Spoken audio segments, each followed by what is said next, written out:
Um, it's already hard enough to have a breakup with a guy in general, to kind of separate yourself from them, picture your life without that person. When you have a child with someone, it magnifies times like, I don't even know, astronomical numbers. You know what I'm saying? It's very difficult to get over a situation with someone with whom you have a child. So do some self-reflection and really figure out, okay, why didn't it work? Process through why it didn't work.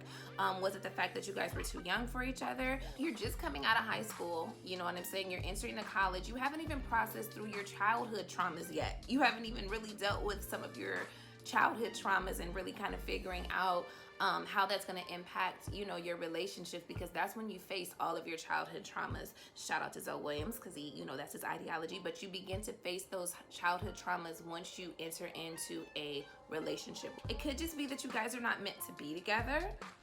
That is, you know what I'm saying? Just because you co-create does not mean that you guys are meant to have a thriving, loving relationship with each other. Two people can come together and have a baby and be excellent co-parents, but be awful partners. So you really kind of have to tell some honest truths about the relationship that you were in when you were, dealing with your baby daddy. Was this like a loving relationship where you guys were together from the very beginning? You guys were together for years and decided to, enter into an extension of your relationship by having a child or bringing a child into it? Did you try to have the baby just to trap them? Which, let me tell you, child, it's a lot of kidnapped babies around here. I'm just saying, you know what I'm saying? That's manipulative, it's dishonest, and you're doing it on pretenses that aren't really true. And I feel like we really reach our optimal potential when we're partnered with the right partner. And it doesn't have to be female-male, it could be female-female, or whoever your counterpart is, your significant other, somebody that uplifts you and helps to elevate you and take you to that next level. And that's on both sides, and it's about balance, yin and yang, So I really feel like there's power within that, and I feel like as women, we hold the power in really kind of making the family a family, really making the partnership what it's supposed to be. But in order for us to get there, it's a lot of damage control and things that we have to do within ourselves before we even get to that point. A lot of times we're just throwing ourselves into relationships and situations with, men, and we haven't really done the homework. As Mother Iyanla would say, you have to do the work. You really have to start peeling back layers and start figuring out, who am I? Why am I the way that I am?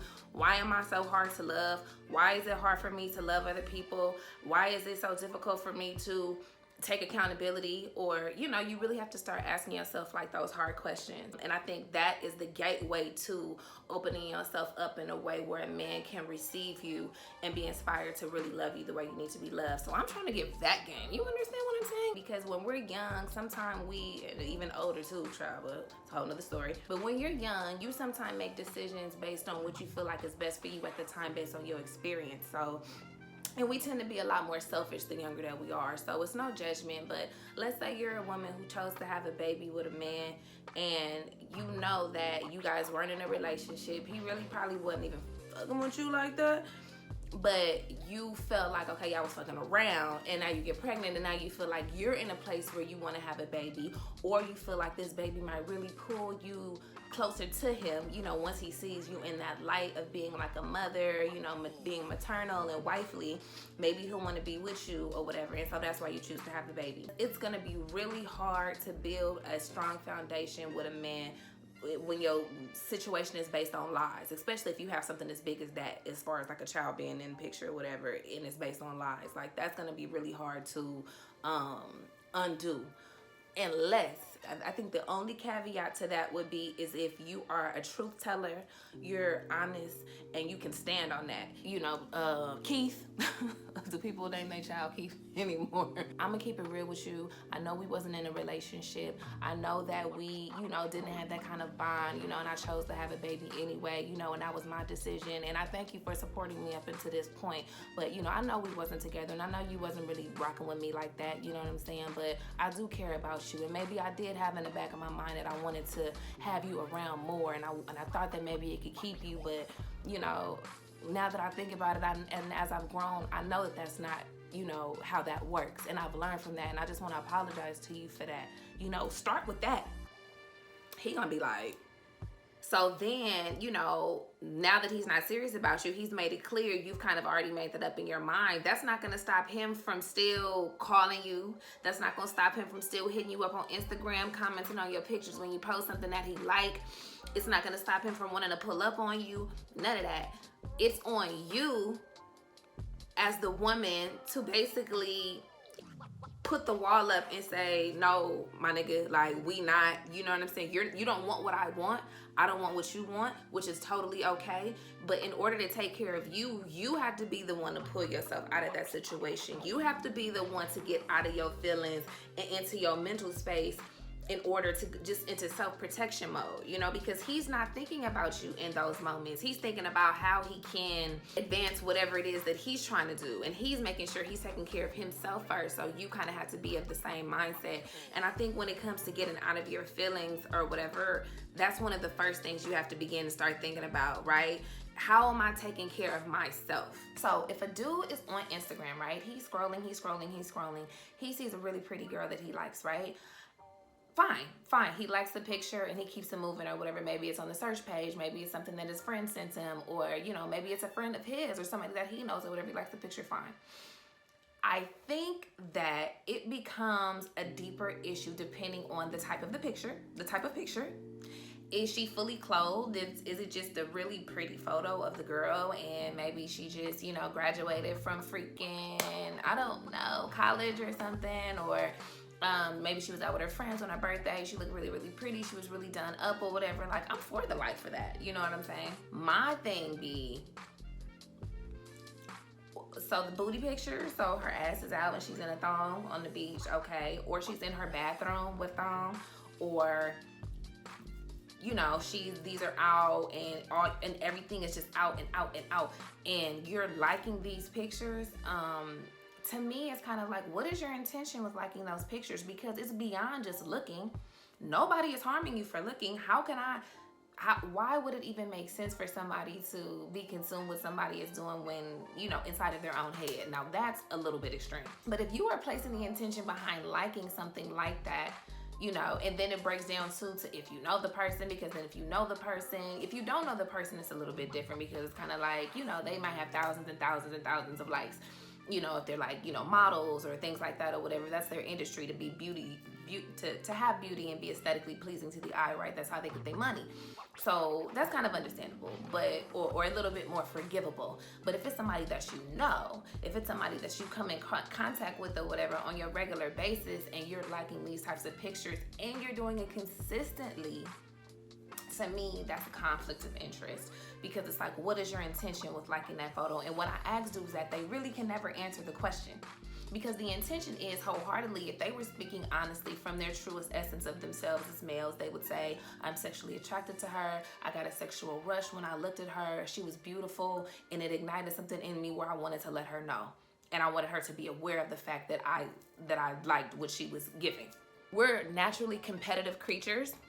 We compete with each other in the job market. We compete with each other in our relationships, or, you know, with men, and just in general. You know, her ass is fatter than mine, her hair is longer than mine, she's, you know, cuter than me, or she has more than me, or she has a man and I don't.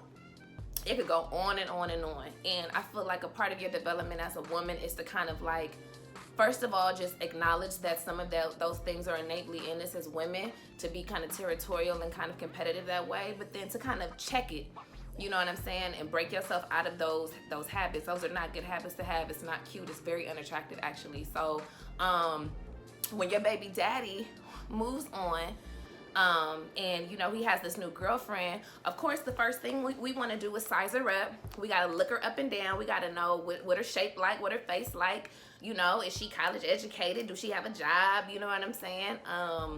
What kind of things she has going on? Does she have kids? You want to know the full scope. And then, unfortunately, you know, we begin to compare ourselves to that woman, and you cannot do that. You know, whether you in your mind feel like she has things or encompasses things that you don't, it's just not healthy for you, and that's not a sign of self-love. You know what I'm saying? Like, you don't want to do that. You don't want to compare yourself to nobody, not just baby daddy's new girlfriend. You don't want to compare yourself to nobody, because your strongest power, I don't care what you look like, I don't care what your insecurities are, Your power is the fact that you are you. You're different. Nobody can outdo you being you, period. So the things that make you unique, the things that kind of set you apart from every other person on this planet, that is your power as a woman. You know, and it's a lot of situations where girls are kind of pressuring dudes to have kids when they're not ready, in the back of their mind thinking that we're going to be able to create something. He'll change his mind once he sees the baby. He'll change his mind once he sees, you know, this picture perfect family that I have in my head. Once I create that for him, baby girl, no. It does not work like that. You know, he may fall in love with that child, but unless he was already in love with you and you guys already had a really strong and solid foundation, it's probably just gonna make the relationship between you and your baby's father worse. You start equating your value based on how many likes you get. You start figuring, okay, you start basing your value off of what they're liking, about what the people on these social media platforms are liking.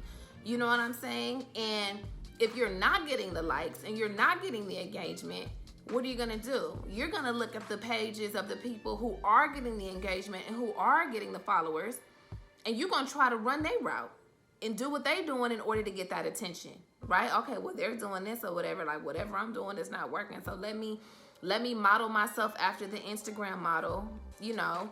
Let me wear the kind of clothes she's wearing, put the kind of caption she's posting, get my hair done the same, do my makeup the same, all of this fake shit, you know what I'm saying? Like, in order to be able to get the attention.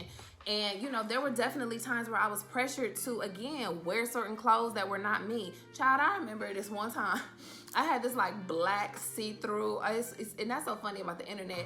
If it's somebody that wanted to find that picture or screenshotted it or snapped it, or once you put something on the internet, y'all, it belongs to the game. But it was like this see-through, like, you know, dress type thing, all black or whatever, and it was cute. It was kind of sexy, I guess. And then underneath it, I guess you essentially wear like, you know, like a broad panty type thing with it or whatever. Bitch, like, I am not Rihanna. Like, where am I going to where this would be, you know what I'm saying? Warranted. Like, where am I going? I think I went to like a party. I think I went to my dude, like, homeboy's birthday party, which is the most inappropriate place to wear something like that, because it's like, why would I be wanting to wear that around his friends? Girl, just trying something, trying to be sexy, trying to give that energy or whatever that you see on social media or whatever, especially when you see these men with their tongues hanging out, with the cartoon eyes popping out their head, looking at these women that are dressed in these provocative type styles and outfits or whatever, you know, and you start to feel like, okay, well, maybe this is it. Let me sex my shit up. Like, no. Like, I feel like that's when we start to get lost in the sauce. Like, we have to stay true to who we are at all times. Stay true to your own game. Stay true to your own aesthetic. Stay true to your own style.